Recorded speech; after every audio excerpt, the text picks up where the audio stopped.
In dappled sunlight, we climbed first through pine forests as we left the Botikoshi River Valley floor.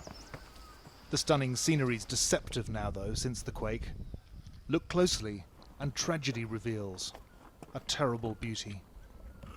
We're heading for the mountaintop village of Paranagao, one of many we'd heard had been destroyed. The trail was blocked repeatedly by landslides. Houses along the way had collapsed, and a school. Everything was destroyed, the boy says. Because it hit on Saturday, the children weren't at school. The trail, the Nepali version of a trunk road.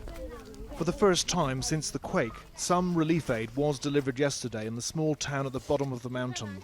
Villagers are carrying heavy sacks of rice back up.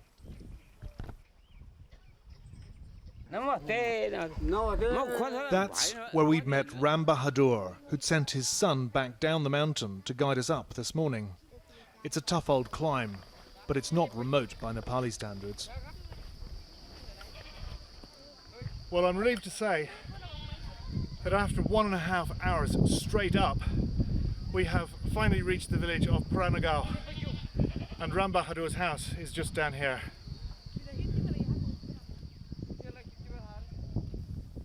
Amar, the son, shows me the family home. Oh, wow. Oh my goodness. This is the only part of it still standing. No one was in here when the quake hit, Amar told me, but the house is wrecked. Ram Bahadur is sitting with his wife and grandchildren on the terrace where they now sleep. We will build it back up ourselves. If we don't, where will my children and grandchildren live? Their neighbour, Suman Tamang, wanted to show us his house too. He'd been a migrant worker in Malaysia and rushed back home on hearing news of what had happened. His aunt, who lived next door, was killed. Suman had spent the past 3 days trying to locate his 4-year-old sister. He told me that at 4 o'clock yesterday afternoon he finally found her. Working with another neighbour, Suman carefully dug out her little body, and the family quickly cremated her last night. So where is the actual crack up here? Which bit?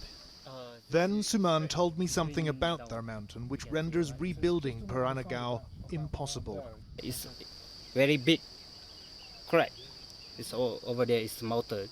It's anytime if heavy raining or again earthquake, it's anytime can fall.